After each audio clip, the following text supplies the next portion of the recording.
Gusto mo rin bang magkaroning pangarap mong kotse? To London kita paano kumita sa dropshipping business, message me how, let me guide you. FB, I need Palmaris. Na naglabas ng Ford Mustang GT 5.0.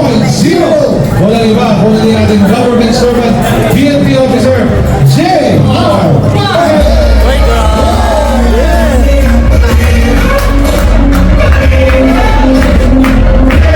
Ako si RJ, isang police passing po ako. Yun! 10 years in service. Yun, kung sa servisyo sa totoo lang, ang nakapuntan ko lang motor. Okay, sabi ko nga, na-amaze ako kasi sabi ko, kaya pala ako magmaneho ng isang sasakyan na hindi mobile lang na ginagamit. 10 years ako na servisyo, may mga utos sa taas ng organization namin na medyo labag sa labag sa kalooban namin, pero wala kami magawa kasi syempre bilang lower rank kailangan sumunod. Pero sabi ko nga sa asawa ko, nag-usap kami before, 94 makilala ko ganitong negosyo. Sabi ko, pagganap na yung negosyo, na alam mo yung magpapabago talaga ng buhay natin. And yun nga po, nakilala namin yung ganitong klaseng negosyo na kaya pala namin makuha yung mga pangarap namin.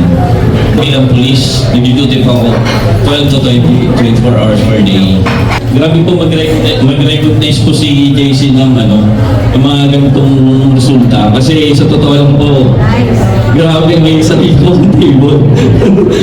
Ayun, alam mo yun, grabe po talaga.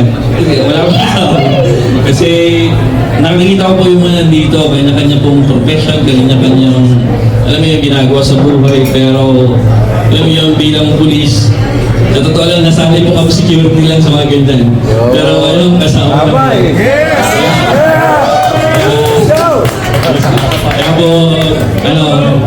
Kaya po, sobrang proud po talaga ako na nandito po ako sa JC kasi wala po yung Mustang kung wala po ako sa JC sa totoo lang.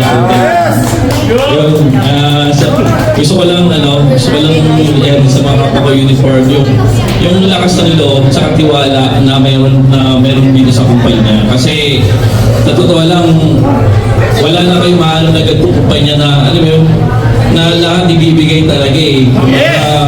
Pro franchising sa pro distribution talaga.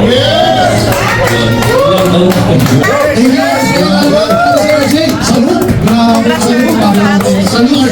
Salud!